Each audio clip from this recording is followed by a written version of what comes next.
Kiamat Israel berlanjut. TNI gandakan serangan ke gedung pemerintahan Israel. מה שקרה היום לא נראה בישראל, ואני אדאג שזה לא יקרה יותר. הממשלה כולה מתייצבת מאחורי ההחלטה הזאת. נכה בהם עד חורמה, וננקום בעוצמה על היום השחור הזה שהם הוללו למדינת ישראל ולאזרחיה.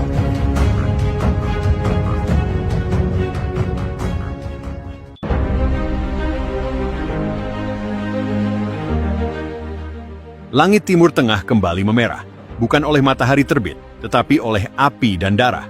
Serangan besar-besaran yang dilancarkan oleh Tentara Nasional Indonesia, TNI, ke wilayah-wilayah strategis Israel telah memasuki babak paling brutal.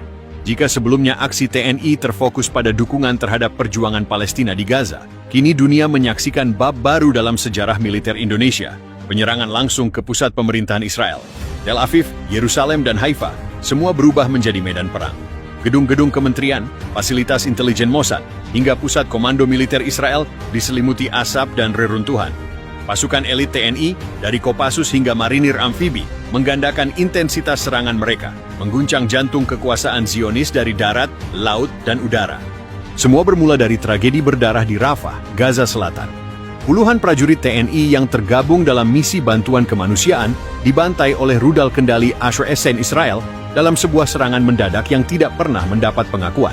Dunia diam, PBB bungkam, tapi Indonesia tidak. Presiden menggelar rapat darurat dan memerintahkan operasi balasan berskala penuh. Operasi itu diberi nama Sandi, Garuda Petir II.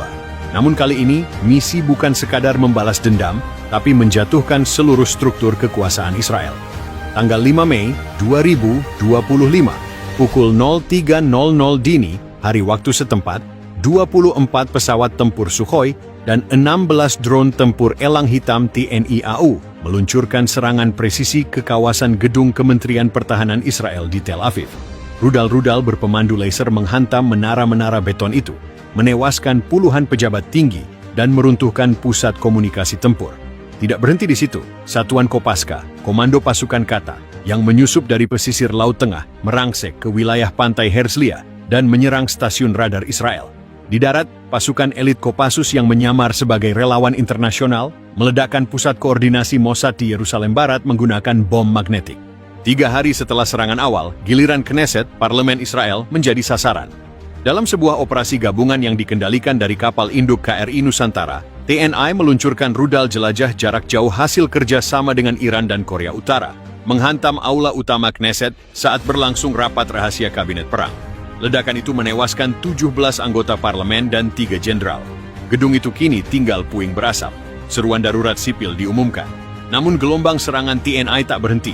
Satuan Yonif Raider 321 Perkosrat menyerang pemukiman kibuts elit di perbatasan Yordania, wilayah yang selama ini dijadikan tempat persembunyian para pejabat Israel.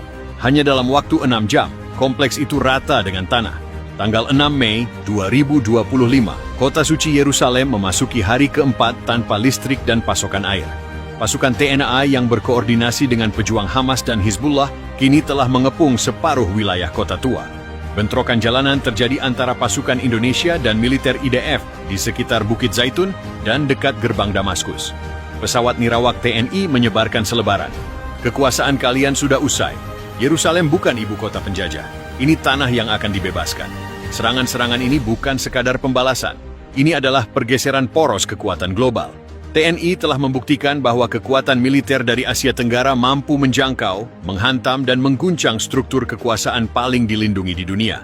Israel tidak pernah membayangkan bahwa satu negara seperti Indonesia bisa membawa kiamat langsung ke jantung negaranya. Tapi kini, kiamat itu bukan sekadar nubuatan. Ia hadir dalam bentuk roket, bom, dan prajurit-prajurit yang tidak pernah gentar. Awan kelabu menggantung di atas langit Timur Tengah, sementara tanah Palestina masih bergetar oleh dentuman balas dendam. Di tengah bara api yang belum padam sejak awal konflik, Indonesia, melalui Tentara Nasional Indonesia, TNI, menggandakan intensitas serangan terhadap jantung kekuasaan Zionis, gedung-gedung pemerintahan Israel di Yerusalem dan Tel Aviv. Ini bukan lagi operasi terbatas. Ini adalah babak baru yang lebih gelap dan lebih dalam. Kiamat Israel berlanjut. Ada pukul 03.40 dini hari waktu Yerusalem, serangkaian ledakan presisi menghantam 3 pusat vital pemerintahan Israel, Kementerian Pertahanan, Kantor Perdana Menteri, dan kompleks Mossad di utara Tel Aviv. Drone tempur buatan PT Dirgantara Indonesia yang dimodifikasi dengan teknologi Rusia dan Iran menerobos sistem pertahanan Iron Dome yang sudah kelelahan. Mayor Jenderal TNI dalam konferensi pers global menyatakan, serangan ini adalah bentuk pembalasan terhadap pembantaian prajurit kami di Gaza. Kami tidak mencari perang, tapi jika Israel menjatuhkan bom ke tanah kami akan jatuhkan kehancuran ke jantung mereka. Laporan dari Medan menyebutkan lebih dari 17 rudal jelajah Petir II dilepaskan dari kapal selam TNI yang beroperasi secara rahasia di Laut Tengah, menghantam fasilitas vital dengan akurasi tinggi. Beberapa pusat komunikasi dan ruang bawah tanah Mossad dilaporkan hancur total. Serangan ini bukan hanya dari udara. Pasukan elit TNI dari Kopassus dan Taifib Marinir dilaporkan telah melancarkan serangan mendadak ke pos intelijen Shin Bet di Yerusalem Timur, menggunakan terowongan bawah tanah yang telah disiapkan oleh Hamas dan dikuasai kembali oleh unit gabungan TNI Hizbullah. Operasi Garuda Merah, yang sebelumnya dikabarkan hanya bertujuan defensif di Gaza, kini berevolusi menjadi ofensif penuh. Informasi bocoran menyebutkan bahwa TNI telah membentuk zona api seluas 200 km persegi di sekitar Yerusalem, yang dinyatakan sebagai area bebas militer Israel. Dalam siaran darurat, Perdana Menteri Israel, Benjamin Netanyahu, terlihat berlumuran darah di dahinya, berdiri di reruntuhan bunker bawah tanah. Suaranya terguncang. Kami tidak pernah membayangkan Indonesia berani sejauh ini. Kami sekarang dalam keadaan darurat nasional. Dunia harus turun tangan. Namun suara-suara dari dalam negeri Israel sendiri mulai retak. Protes massal muncul dari warga sipil yang kehilangan tempat tinggal dan keluarga akibat balasan TNI yang tepat sasaran namun sangat menghancurkan. Ribuan warga Tel Aviv dilaporkan eksodus ke arah utara menuju Haifa dan perbatasan Lebanon. Washington dalam kondisi terpecah. Rakyat Amerika Serikat mulai mempertanyakan keterlibatan mereka dalam konflik yang dianggap mereka picu sendiri. Presiden Arnie Leisas menyatakan, kami tidak akan membiarkan sekutu kami dihancurkan, tapi kami juga menyesali tragedi yang telah terjadi. Kami menyerukan deeskalasi. Namun diam-diam Pentagon mengerahkan armada ke-6 ke Laut Tengah. Konfrontasi global tinggal selangkah lagi. Serangan TNI ke gedung pemerintahan Israel adalah deklarasi bahwa kekuatan negara berkembang tidak lagi bisa dianggap remeh. Ini bukan sekadar perang antara militer. Ini adalah peperangan antara harga diri dan penjajahan, antara masa lalu yang penuh luka dan masa depan yang menuntut keadilan. Israel kini berada di ujung tanduk, dihantam dari dalam oleh krisis politik dan dari luar oleh gelombang perlawanan yang tak terbendung. Dunia menyaksikan dengan mata terbuka, kiamat bagi Zionis telah dimulai, dan Indonesia memimpin barisannya.